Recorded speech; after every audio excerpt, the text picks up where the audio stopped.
1.1 billion. As of February of this year, that's the number of people who are now using TikTok. It's an exploding video sharing platform that's redefining the way many people are using social media.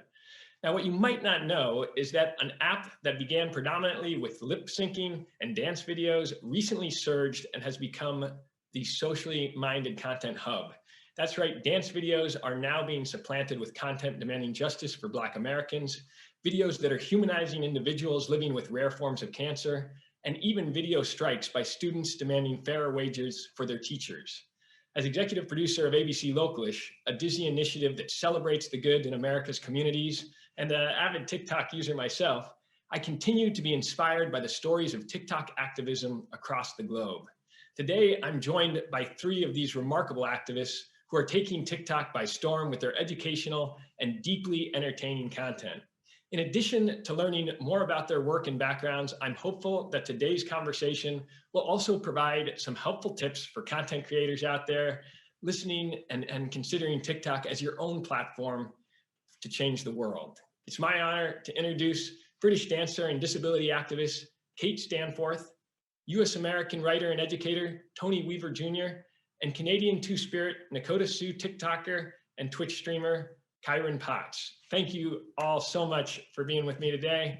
And let's start with this. As content creators, each of you have multiple social media platforms: Twitter, Facebook, Instagram, YouTube, Twitch. But why has TikTok emerged really in the past couple of years as one of the fastest growing and stickiest platforms when it comes to some of this activism content? Maybe why don't you start, Kate, telling us about what you do on that platform? I think that personally, it's such a short, the videos are so short and you can go really quickly through a number of videos and it's just spread.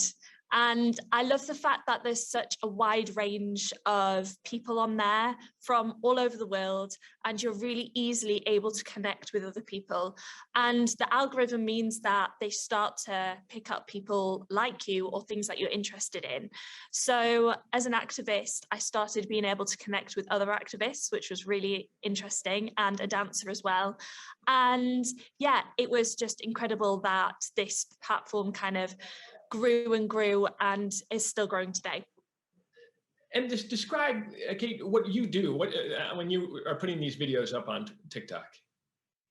So the main thing that I do is dancing, and I want to ensure that disabled dancers get the ability and the chance to be able to dance. So a lot of disabled dancers don't get opportunities to access dance studios. They don't get opportunities to dance. They just don't have access to dance at all. And one of my missions is to make sure that everybody gets the chance to dance.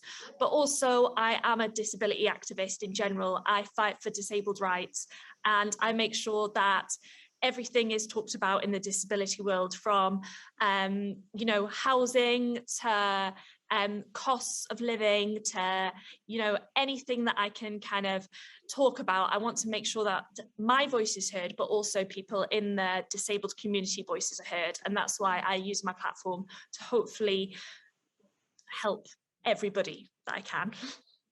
And Kai, talk about your use of TikTok. I mean, you have this great sense of humor, but you also tackle very serious subjects. Why TikTok in these past couple of years? Well, I think that there's been this sort of unique surge of users who are Indigenous who are actually becoming quite popular on the app.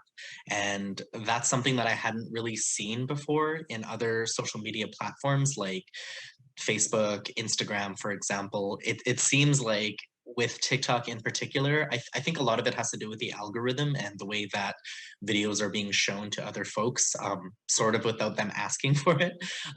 They kind of have no choice when they're scrolling through their For You page. But I've seen this big surge of users who are Indigenous, who are becoming popular and whose voices are now being heard. And so for me, I think I didn't originally want to be on TikTok because I had no interest in making videos, but the more that I saw that people were being listened to and that there actually was a voice on the app and a space for people like me, it really inspired me to want to go into that space, because that's where young people are. And the majority of my work centers around Indigenous youth, more specifically queer Indigenous youth. And so I just kind of followed where the young people were, and that's where they were. And so it was difficult for me to ignore that. And I'm having so much fun now, so I'm really glad that I did that. Yeah, without a doubt. I mean, you see the numbers racking up on all your accounts. And Tony, when you're posting on TikTok, when do you say this is a video that's going to have an impact, where you're just surprised by its sheer virality? I think that the ease of accessibility is something that kind of makes the app stand out. Just the organic reach that you're capable of getting on the app is significantly more than you'll find other places. But I think that TikTok has a culture of authenticity that makes it a little easier to be a creative there. So I think everyone that's focused on growth on TikTok has at some point in time thought about, well, the algorithm, I'm supposed to do this. I need to post consistently, therefore I'll do this. But generally, this idea that you don't have to be suited and dressed up and have all your makeup fully done to go make a TikTok video and have it do well.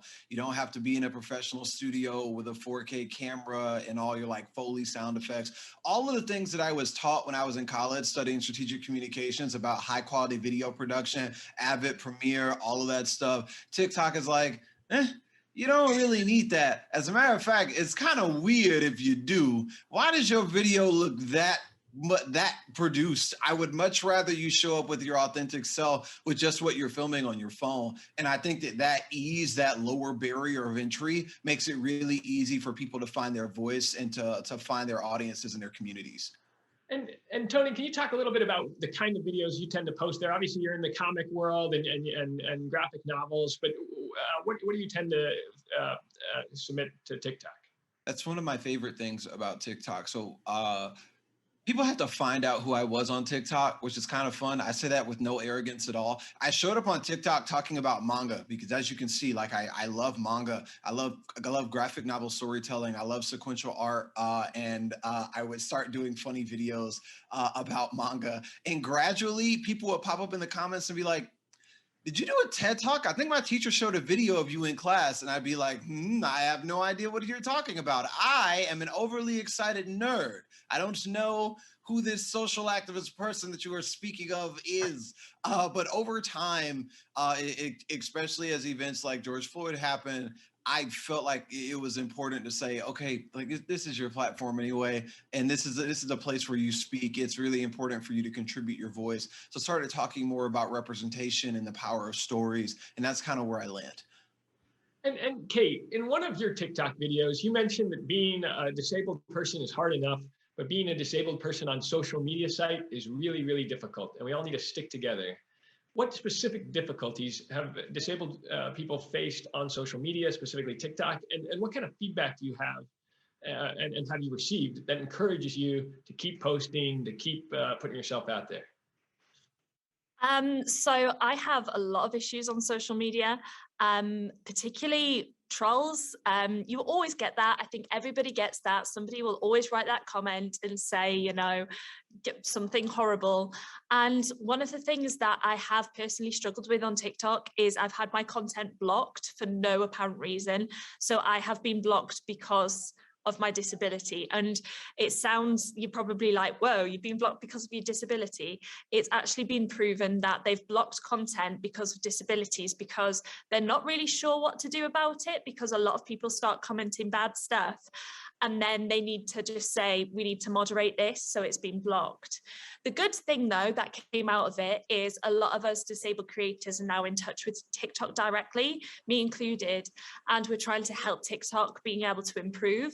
So the thing is, I think, is that TikTok grew really fast, and a lot of disabled creators now think, right, we have got a platform that we can finally show our voice. And a lot of disabled people are stuck at home. We're not able to do like that much. We're not able to go out in the community, and it's really good because there's a really good online community there.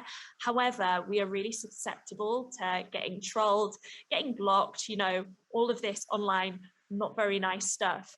So thankfully, we're trying to work with TikTok right now to kind of work out how this is going to improve, but it is difficult. I'm not going to say that it's it's all nice when I post stuff about disabilities. But yeah, we've still got a bit of a way to go, let's say that. Well, that's a fascinating point. In terms of as activists, this is a platform that routinely chops down videos, and I've actually had 3 or 4 videos instantly blocked. One involving, I have a brother adopted from Korea, and I think we were holding hands in one picture, and they immediately chopped it down. Do you find, Kyron and Tony, that you've been blocked on a platform that obviously has a lot of censorship going on? Absolutely. A similar story, except the main issue that I have with some of my videos being blocked is uh, I think it has to do with a lot of people reporting the video just because they don't like it. And for example, one video I made had a gentleman who's the same age as me kind of stroke my face just for like maybe a second. And we were outside in public, fully clothed. There was nothing sexual about it. It was just like a quick, brush of the face. And that video, it almost got 100,000 views, and then it was taken down within like a day. And the reason that I was given was that it was promoting sexuality and nudity, which made no sense because, like I said, it was just, someone touching my face. But I think it was because it was a gay person touching my face, and I'm also a gay person, and I don't think people liked that. And it really confused me because there's a lot of videos that come onto my For You page where it's literally people showing their private areas in like really revealing clothing and like very clearly knowing what they're doing and being very sexual about it. And people like literally naked sometimes. Like there's a lot that sneaks through the sort of the gate, I guess. And it was just very confusing to me. But it's no different than what happens in the real world, where people that are white, cisgendered, able-bodied, they're the ones who sort of they get to cut through that a little bit, and they don't experience that as much. And I realized that there were so many more videos out there that involved like cis straight couples who were allowed to touch their face and make out and do all of these things. But the minute that somebody did that to me in a video, that was the first video I've ever had of mine that was taken down, and I had like almost 100 videos before that all do really well. And some of them were a little bit more racy, but then the minute it was somebody who was a gay person and also a person of color, it seemed like then it became an issue. And that was really, it was really eye-opening for me, because it made me realize that yes, although TikTok is progressive in a lot of ways, it still falls victim to the same things that we as QT BIPOC or disabled or however you come into the world, they still experience a lot of those same things. So that was really shocking for me, and also a little bit disappointing. And Tony, have you seen, obviously we're talking about both the algorithm, which can automatically flag based on recognition software, things that are going on, and then obviously the people who are watching these videos, commenting and potentially flagging. Have you discovered that in any of your messages on that platform? Well, I think that my experiences have been pretty consistent with both Kate and Kai's experiences. But the difference for me is that I don't necessarily encounter a lot of resistance from the app itself, in part because, like, as a Black person that's been on social media for a minute, I know that the rules are different for me. So when it's time for me to post, I'm very clear about what are the community guidelines, where's the line. I'm gonna go like 15 feet away from the line. I'm not even gonna play around with it. I'm not even gonna mess with it. But what does happen is that I think that there's a majority of the flack that I get on social media or when I post on TikTok in general is rarely ever related to my content. It's related to my identity as a Black person and the fact that I'm not afraid to speak out when I feel that something's racist or discriminatory, especially when you look in nerd communities, when you look in anime communities. You would think that the people that identify with ninjas running with their arms behind their back or aliens fighting in space, you would think they would be like the most accepting people because their imagination is one that allows them to relate to such otherworldly circumstances. But what you find is that generally That's not the case. And that even though they're fans of a specific piece of source material, there are specific sorts of perspectives and specific types of people that they don't feel like belong in those spaces. And that is the kind of resistance that I've dealt with. But I consider it as a part of the job because for me, it doesn't bother me. It doesn't bother me in the slightest. So from my point of view, if I can draw aggro and take that negative energy to make it a little easier for a young nerd to be on the platform or express what they're into, then we're good. It's a part of the job.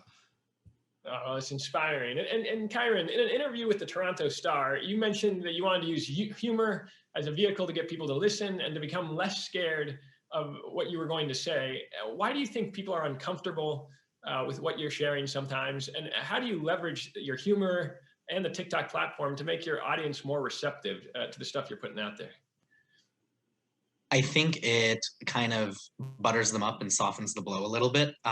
One thing that happens in Indigenous communities, and I speak only for my community, I'm Nakota Sioux from the Alexis Nakota Sioux Nation in Treaty 6 territory here in Alberta, and our communities use humor as medicine and humor as a way of healing.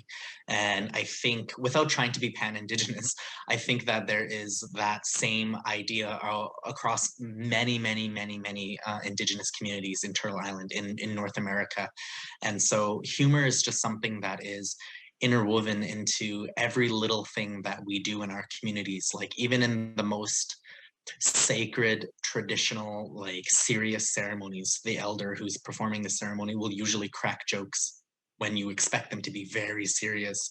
It's just the way that it is in our communities. And that's something that I was taught and something that I grew up with and something that I really value about our communities is that we can have fun while still being serious. And so a lot of the videos that I made early on were quite serious right off the get-go. And although they did do quite well, I realized that that's not really true to who I am. And that there was still a way for me to mix that humor and that Indigenous humor, that like very specific niche humor that you almost wouldn't, like if you know, you know. It's kind of that vibe where it's like if you understand what's going on here, it's for you. And if you feel like you're watching something in a different language, even though I'm speaking English, it's not really for you then, and that's okay too. And so I like to bring humor into the place so that people feel like I'm relatable, and then they feel at home with me. They can laugh with me, and then I like to bring in the serious issues because Canada, in its past and present, has been very instrumental in committing atrocities against Indigenous people, and they continue to do that today. And so there are a lot of things that need to be talked about that are difficult to talk about, like, for example, you know, the mental health crisis, the epidemic of suicide in many Indigenous communities, pipelines cutting off water sources for Indigenous communities, boil water advisories, missing and murdered Indigenous women and Two-Spirit girls, the Canadian residential school system, you know, day school, millennial school, day scoop, 60 scoop. There's so many things that are going on in Canada that are affecting Indigenous communities. And me as a young Indigenous person, I almost have this moral obligation to use my platform to bring that up.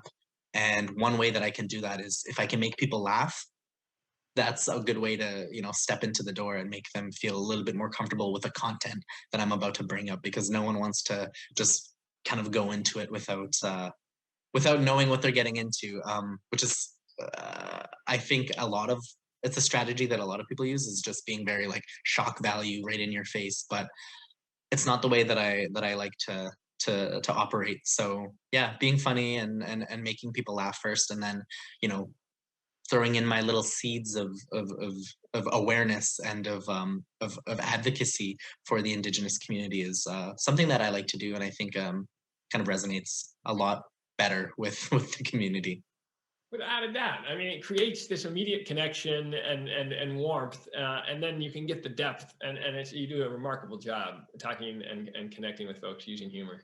And then Tony, in an interview you had with Forbes magazine, you mentioned that people of all ages, but especially younger people with less fully formed personal identities, seek unhealthy levels of validation online. And obviously TikTok can be a place where people are desperate for a certain kind of validation. And how do you think that TikTok as a platform has allowed you to push against some of the unhealthy tendencies And are there other ways that you found that are effective in getting your message out there? I think that the app's emphasis on authenticity makes it significantly easier to just pop up and be who you are, literally. You don't need a film set. You don't need a giant green screen. Your face doesn't need to look perfect. It really makes it easy for you to pop up and be yourself. But I think that in my messaging, what I try to push is vulnerability. I'm vulnerable literally all the time. I think that there's power in vulnerability in expressing that. This idea that everyone is put together all the time just isn't true. The idea that people get everything right 100% of the time just isn't true. And even through the kind of community that I have on TikTok and the Discord that really just consists of the people that I talk with a lot on TikTok, what we really try to do is champion those ideas. I think that I have seen trends of people trying to game the app and basically do whatever it takes to get views, do whatever it takes to get shares. But I think it always goes back to authenticity, because even if that one video does really well and you're able to get an influx of people from that video, if who you were in that video that got everybody to show up isn't who you actually are, then they won't stay, they won't engage. It's not going to get you there for long. And I feel like that when you mentioned about like that one video that kind of takes off, I would love to hear each of you describe one of the videos that you posted that did see that explosive level of engagement. What's the video kind of you're most proud of on the platform, and or the one that seemed to generate the most interest from fans around the globe? Let's start with Kate. I think that the videos that are kind of always go more viral for me, I think the first one that went viral for me was when I said that it had been 10 years since I had to give up my dancing career. So I was training to be a professional dancer, and I unfortunately got very ill, had to give up my career, and I'm now a wheelchair user, which you can't see, I forget, but I am in a wheelchair, and now I teach inclusive dance. So I put a video up as my first video, and I said, I'm still dancing 10 years on, and here I am in a wheelchair. And it wasn't like one of these like, oh, little inspirational videos. It was like, I like dancing, I'm still going to do it in my wheelchair. And that was the one that kind of like popped off. And another one that I did was one of my students said that they would never be able to tap dance. And I made some gloves with taps on the end so that they could learn to tap dance with their hands. And I did a little tap dancing routine with my hands, and that also was one of my viral videos. So that my kind of viral video ones are ones where I'm like, I've got a disability, but look how I've got around it.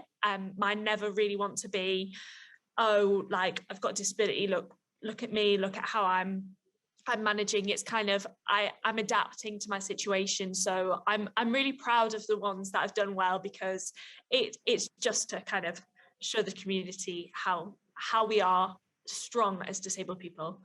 Yeah, that was a long answer. Sorry. Next one. It's the ability, such a powerful personal narrative that you were able to share, and then even this moment of kind of a lesson. Really extraordinary examples. Kyren, how about you? So my first sort of viral, I guess, video, it's probably a little over a year ago. When I was first starting the app, I agree with what Tony said, where the level of production quality that you put into your videos has really nothing to do with how viral those videos get, and the ones that are in a 4K, HD aren't necessarily better than the ones that are filmed on a potato, basically.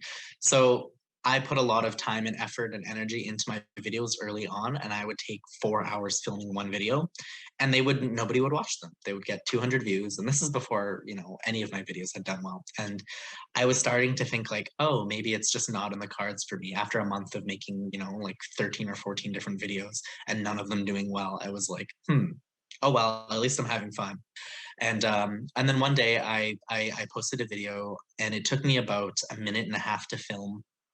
It was kind of like a throwaway video where I just opened my phone and started filming myself, and I just did a little story time about how I'm a very androgynous looking person, and I get told a lot that I confuse people when I come into spaces, and then they hear my voice and they're like, oh my God, you don't match what I want for you in my head. And it freaks people out a lot. And when I was younger, when I was 18, I used to wear a lot of makeup, and that would just even confuse people more. And one time there was a situation where um, I was talking to a person who I was interested, but they thought that I was a lesbian, and I thought that they were a straight man, or sorry, a gay man.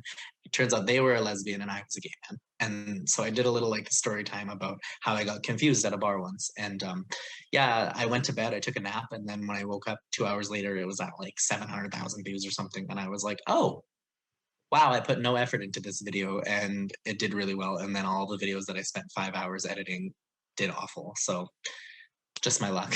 But I think that my who I am and my identity as a person, as a two-spirit person who sort of walks through the world with a lot of feminine qualities and a lot of masculine qualities, is really, you just never really saw that a lot for, especially an Indigenous person. And so I think people are intrigued by that, and people like that they can't sort of put their finger on who I am and what I am, and they're interested in finding out who that is most of the time. There's definitely a pocket of people on TikTok. Majority of them are women. If I look at my analytics, it's like 95% women, 5% men. So like, I know what my audience is and kind of who they are. And so I think that, yeah, those videos resonate a lot with people where I'm kind of playing with gender, playing with identity.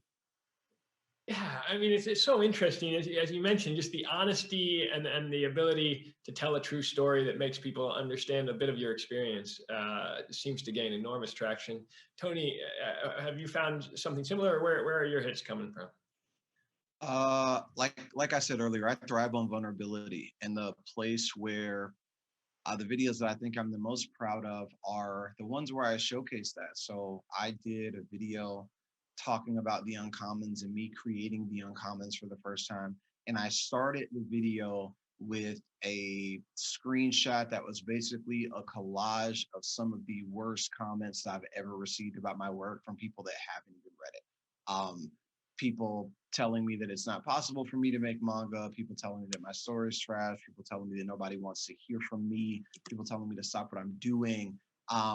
And what makes me proud of it is the fact that I was able to model this idea that whenever you are doing something that you believe in, there will be someone that doesn't believe in what you're doing. And not only will they not believe in what you're doing, they will actively attempt to dissuade and prevent you from doing what you feel like you should be doing. And what makes me proud of it is the fact that I was able to showcase that there are amazing things that can happen if you keep going.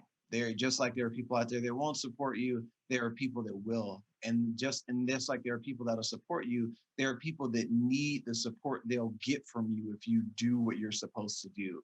If you walk in your purpose and do what you're supposed to do, there are people that need you. And it's content like that that I think I really enjoy the most. Yeah, well, and I mean, talking about both showing the vulnerability of getting ridiculed and then coming back with such an inspiring message and example. No wonder people are liking that and stopping their scroll. And I think there's obviously a lot of people listening today who are incredibly passionate and advocates for peace in a variety of ways, who could have their own messages shared on this platform or utilize it. What would your advice be to those folks listening that might want to get their 15-second ideas out there and be advocates on this platform? How do you get started, and what advice do you have for others inspired by your example here? Let's start with Tony. I would say know what you want to say and know who you want to say it to. I think that's the most clarity that you can have when you step onto the platform. As much as you can go read the articles about analytics and post time and watch time and go live afterwards and use trending hashtags and sounds, blah, blah, blah. Know what you want to say and know who you are trying to say it to. Because 9 times out of 10, the people that you are trying to talk to are already hearing things from other people on the platform. That gives you the opportunity to go find out where they are, go find out what the communication conventions among those people are, the ways that you would articulate something. Like, what's really funny is that book talk is really popular on TikTok, but book talk and manga TikTok are 2 completely different groups of folks. If I want to talk to manga TikTok, there's a completely different cadence and tone than if I want to say something to book talk. So having an understanding of your audience, what you're trying to say and how you want to articulate it to them will help you frame it in a way that helps you get your point across. I think that's the advice that I would give. Good advice there. Kate, how about yourself? The first thing that I always say to people is that you have to be passionate about your cause. So don't just go and follow the trend and say, right, okay, I want to be an activist and I've decided that I'm going to be an activist for X cause because other people are doing it. You'll know what you're passionate about and go research what you are passionate about, and that's what you want to voice. Because so many people come to me and say, right, I'm gonna be an activist and do public speaking, and I'm gonna go on TikTok because my posts will go viral, and also I think you can make money on there and it's gonna be a really good idea. And it's not. We put in so much hard work into this, and sometimes, as you've heard from everybody else, a lot of our posts don't make that many views, or at least mine don't. So it is really hard work doing this, and sometimes your voice doesn't get heard. Sometimes your voice will get heard by a lot of people, and you can't decide which posts are going to be the loud ones and which ones are going to make the little ripples. So as long as you're passionate, you're going to have a lot to say, and you're going to be able to keep on saying those things, and you're going to make a difference whatever you're doing. It's just, you have to have the passion and the drive behind it to keep on chipping away. And if you keep chipping away, someone's going to hear it, and the right person will hear it at some point, and then someone will pick you up and be like, right, I want you to speak at an event like this, and then it'll make a bigger movement, and you'll get there. So yeah, passion is key. Oh, that is so true. And you're right, because we're having a much longer conversation than the 3-minute videos allowed on TikTok provide. And so you're right, you can have both worlds, the sticky fast hits, as well as these longer conversations, as people do want to hear and now know you from around the world. And Kyren, what would your guidance be for folks who feel like they have something to say, but really think that maybe they couldn't find an audience on TikTok? I would say to recognize and remember why you're doing it. Don't let that that hunger for views and for hits detract from what you're doing at the end of the day. If you're going into online advocacy because you want to go viral and you want all of these followers, eventually that's not going to be enough to sustain you. And you know, I personally believe when you have a message that is important, it doesn't matter if 100 people see it or 100,000 people see it. If that message is important enough, it will go to who it needs to go. Maybe 100 of those people that watched it, it really, really, really changed their lives, and they would not be the same if you had not made that video. So whether you think, oh, this video flopped, or you know, a million people saw it and you think, oh, this video did well. What if a million of those people didn't really care about the video and they just watched it and kind of kept scrolling? You really have to understand that at the end of the day, why you're pursuing this and why you're sending this message out is very, very important. And not everyone is going to like it. You know, you can't please everybody. If you go onto the app and you do everything perfectly, you're still going to have at least half of those people who just aren't into you for no reason at all. They just don't like you. And if you wake up understanding that, it's going to make your advocacy work a lot easier, because you're not going to beat yourself up over, oh my God, I got negative comments. That's just part of the gig. That's just the way the world works. Unfortunately, we're always going to receive those criticisms, and sometimes they're really, really mean. And that's just something that you have to understand when you're going into this type of work, I would say. And remember that it's got nothing to do with you, and that a lot of people project, and a lot of people, it's their job to go online and to make people uncomfortable. So just stay strong, and yeah, like what I said, be passionate about what you're doing. Make sure that you believe in your messaging, and keep that at the forefront of what you do. Well, 3 people who are clearly passionate. Kate, I see you raising your hand there. One addition. I just wanted to add something quickly. I wanted to also say that, like with the activism, it also comes outside social media. So if you're passionate and you're going to do your activism on social media, remember that you're going to be talking about this outside. So know what you're passionate about and what you're going to be talking about. But also, we all talk about this every single day. We talk about it to friends, family members, both online and offline. So make sure you know what your subject is. do your research, and yeah, just make sure that you're talking to everyone about it and not just making those very quick videos. And to take it a step further, completely against the grain, you don't need social media at all.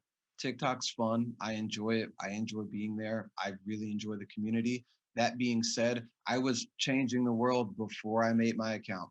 Had already been doing national communication and education work before I even made a TikTok video. Don't feel like you have to be hyper visible in order to be impactful. Yeah, I mean, all profound and true statements. And I think the other thing I'll note is that with the algorithm on TikTok, and that there's, for folks who are of any age, there's people, obviously there's a lot of young folks on this call, but it's the ability to kind of create and have a message resonate without any followers. You don't have to build up slowly. You can have one video that kind of takes off because that message is strong. You can go from 5 followers to 50,000 if that one message connects. And so I think people of all ages watching this should feel encouraged to at least talk and be part and to watch what's going on TikTok, because it's leading to mass movements and changing the way people are thinking about so many issues. And with that, I want to go to our live audience who've been asking a number of questions here. They're energized and excited. And so I'll start with a question Ben asked, which was, what was the first experience or moment that made you realize you had an impact on your audience and the community around you on this platform? What was that moment where you realized you were changing minds? Let's start with Kyren. I think it was when people started to duet my videos and to recreate my sounds and to tag me in them, and I could see that they were very heartfelt messages, and people would duet my videos and be crying and like be thanking me for some things that I said, or maybe some messages that I had shared about a struggle that they felt really close to, and even adversely, when I started getting really, really intricate hate videos sent to me where people will put a lot of effort into like trying to stifle what I'm saying, I'm like, oh, you're mad, okay. Oh, cool, like it's working, awesome. So definitely early on when I started getting those messages, and I was like, this clearly means a lot to people. It means a lot to me, but I'm glad that it's also resonating with other people in that way, and that they're going to spend, half an hour of their day to let me know, good or bad, whether my videos have affected them. And Tony, when did you realize that impact?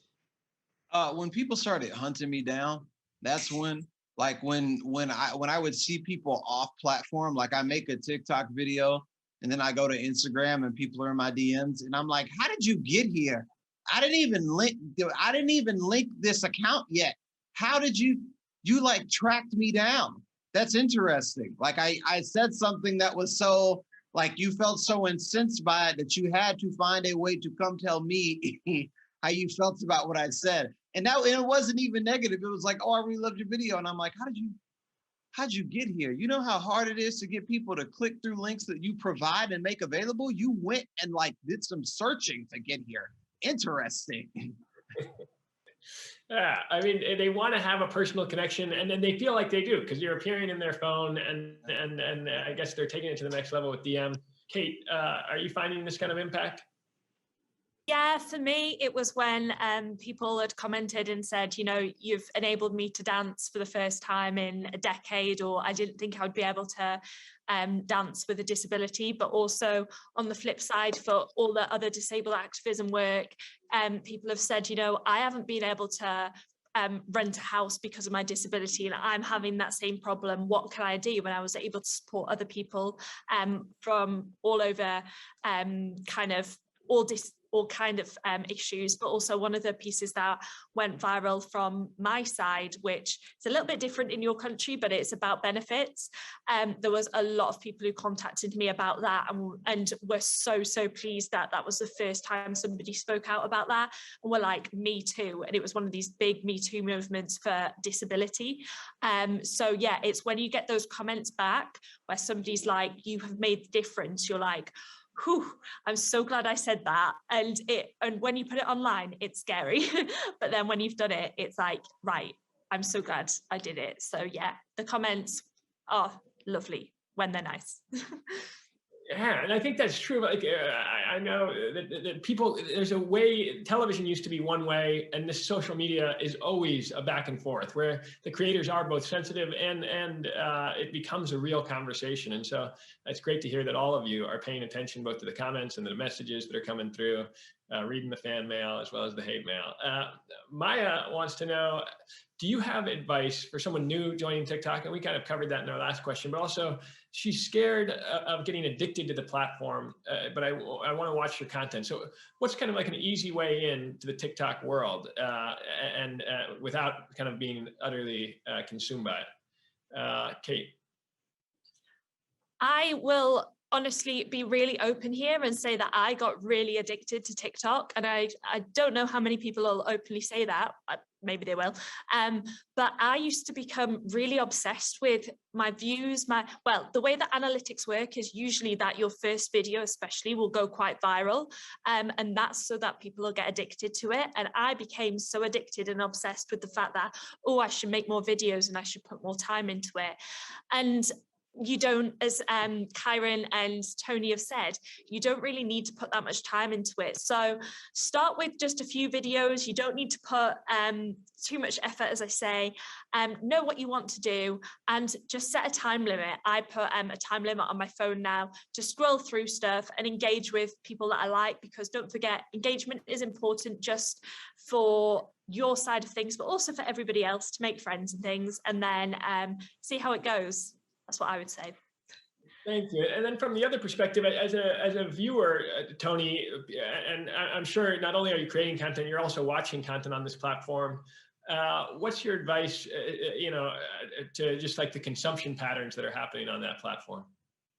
You can use the screen time app on your phone to, like, in a more analog way, limit the amount of time that you're on the app. But honestly, just don't look at the For You page. Follow the people that you want to follow. If you're only following like a handful of people, there is a cap to the amount of content those people can output at any given point in time. And when you're on your following tab instead of your For You tab, you will hit a point where you see duplicate videos because you've literally watched everything that the people that you follow have made, at which point, time to go. It's the thing about the For You page is that it's endless. You can literally watch for eternity and you won't see everything. But if you curate what you're looking at to people that you specifically follow, there's a more formal cap. And then Kyron, as you think about just the watch times that TikTok has seen in the past year or two have skyrocketed. It's now the most downloaded social media app, surpassing Facebook. And the time spent is pretty enormous because unlike photos, which don't have the interactivity and don't have the same level of engagement, maybe these videos are pulling people in. How do you find that balance as a user to not get too pulled in or to watch stuff that really is uplifting and enlightening rather than distracting from solving some problems? Just to piggyback a little bit off of what Tony was saying, I follow hashtags, and you have to keep in mind, like, TikTok for me is part of my job now. So it's not just I'm having fun, I'm gonna waste an hour on TikTok. It's a lot of it is research. A lot of it, like, I have to be on the app. I have to know what's going on. I have to know how to use it. So it's a little bit different for me now because I quit my job to do all of this. And so for me, I kind of like force myself to watch videos even when I don't really want to. But I would say there are certain hashtags and sounds that I specifically want to know who's making videos for these, how are these videos doing, how do people create their videos for this type of hashtag, and which ones are doing really well. And I'm interested in keeping up with those ones specifically only. And I very seldom let myself fall into this rabbit hole of just random For You page videos, because that's a good way to lose like 3 hours of sleep when you should be sleeping at night. And I just don't allow myself to do that because I need to sleep, and also it's gonna be there the next time I open the app. It's not going anywhere. So for me, I'm like, yes, I enjoy it a little bit, but then at the same time, I'm like, I could watch these same videos in the morning when I have more time or like whatever. But just kind of like not allowing yourself to fall down that rabbit hole is really important. And yeah, following the people and the content and the hashtags that you are interested in that are going to be meaningful to you, and just kind of like capping it at that. And Charlie B asks, do you folks have any upcoming projects that you're particularly excited about? I think, we've heard about some of the amazing things you've done. What's coming next on this platform or beyond? Let's start with Tony. My manga series, The Uncommons, updates twice a week on Mondays and Fridays. So that's always a new thing that's happening.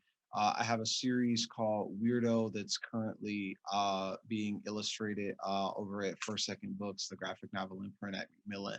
However, there are some fun announcements that are coming soon that I can't quite be public about yet. But this is the part where I plug myself and say, like, follow me. It feels weird. I don't know. If you're interested, keep an eye on me. And I'll be able to talk about it pretty soon. I've been working on it working towards it for a year or so. So I'm really excited to talk about it publicly. That's it. Well, you got us teasing. We'll have to come back and then see you in a year from now as those come to fruition. Kate. So at the moment, I was just explaining before, so you don't have Strictly Come Dancing, but you have Dancing with the Stars, because I'm in the UK. So we have Strictly Come Dancing here in the UK. So every day for 13 weeks, I am doing basically a disabled version of every dance move. So you can learn how to adapt inclusive dance. I'm also doing behind the scenes access to my kind of events. So I've just modelled in London Fashion Week. I was one of the first disabled models to do a wheelchair accessible collection. So I've got all the London Fashion Week stuff coming up. And I also have a few things coming up, which I can't yet announce. I feel like I should just say that because then it sounds really exciting. But I do actually have some things coming up. So yeah, you can follow along and yeah, there'll be some content coming up. But it's mostly just me like dancing away and having a good time and some important stuff thrown in there too. No, I love it. I love the surprises to come. And Kyron. I have a couple of interesting projects coming up outside of TikTok. One of them being I just signed on to play a lead role in a TV series that's going to be filming in the summertime, which is really exciting. I have 2 documentaries coming out this year, as well as 1 TV series for APTN, specifically about my life, which I'm really excited about. And also I'm participating in a game show next month online on Twitch, which is going to be really fun. It's called Cybernaut. It's kind of like The Circle meets Big Brother, but it's all online. So I'm excited about that too. Yeah, truly cross-platform for you. That's really awesome. Congrats on the role and everything you have coming up. And I think we have a question from Sarah that is about how can consumers, viewers, support the TikTok activists in particular? Not posting herself necessarily, but supporting the work of activists that she likes on the platform. What's the best way for her to do that? Maybe Tony, you can share some ideas. I feel like engaging, just engage, talk to them, and demonstrate that support. I feel like consistent engagement helps with signal boosting a lot. The algorithms and so like that kind of thing. But I also think if you want to support an activist, support the cause. Listen to what they're saying. Something that I think it's overwhelming in our space sometimes is that people become personalities and they take up a lot of space in causes that they're not particularly contributing much to. They delude themselves into thinking that awareness and visibility are the only things that are necessary to create meaningful change. So I think, like, if anything, dialing in on the message and focusing on the message is the most important part. Any activist that's worth their salt is going to want you to be more focused on the message than you are them. And if they demonstrate anything otherwise, you might want to go the other way. Wise advice there. Kate. I honestly just think that Tony said everything, which is, I just agree with everything there. It's definitely, engagement is useful for us, but what we are more concerned about is the cause. So I always want people to care about what I'm talking about and to spread the word even further. So if that encourages somebody who's watching to start up their own platform and talk about the cause, if they're going to speak to their friends and family about it, if they're going to talk about it, if they just do some research, that's what I want. I want a voice and I want other people to have a voice. So that's it really. That's what I want ultimately. I like that, and hopefully more can hear that voice and see those videos. And Kyron. Yeah, I agree. I think every time we make a video talking about something that we're passionate about, there's usually call to actions somewhere in that video. Just listen to those call to actions, follow them. If somebody links a resource and says, please read about this article specifically, take 15-20 seconds to go and read that article. Spread the word with your friends, your family. If somebody brings up that issue later on in your life, you can say, oh, I just watched a video about that, let me show it to you, and then maybe share it around and get the word out there. At the end of the day, it's not about boosting the individual person, it's about boosting that message that's behind them. Those are all great nuggets. And I think too, for people with financial means, a lot of these creators have, foundations, nonprofits, and other things, and that can always go, there's ways to support, because it's very difficult to make money as a creator on these platforms. Not that that's ever the goal, but for some of these causes that, they're now platforms that can help fund these messages in different ways and ensure that they get in the real world. So you three have done a remarkable job on these platforms and shared such vital messages. And I know that, that's about all we have time for today. But for those watching, if you'd like to reflect further on the lessons learned here, as part of today's panel, and meet fellow audience members in the process, then head on over to the Connect page on the Peace Studios Summit website for more. And otherwise, we'll see you back here at 1 p.m. Eastern for our final check-in with the Summit lunchtime concert. And thank you all for watching, and thank you three for being part of this incredibly engaging conversation. I got at least 3 new pages to follow. We're getting a lot of likes from me and the folks watching here today. So I deeply appreciate this conversation. Have a good one. Thank you so much. Thank you.